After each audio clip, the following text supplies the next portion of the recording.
in today's tutorial, I'm going to show you how to hopefully resolve if your MacBook Air is giving you a Bluetooth not supported issue.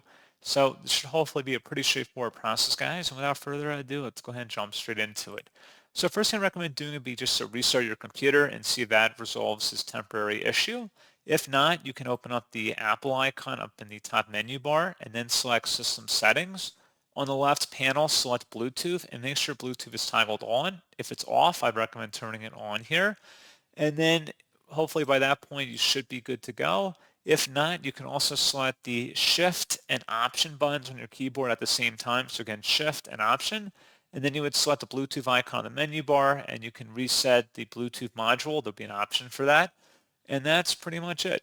So as always, thank you guys for watching this brief tutorial. I do hope that was able to help you out, and I do look forward to catching you all in the next tutorial. Goodbye.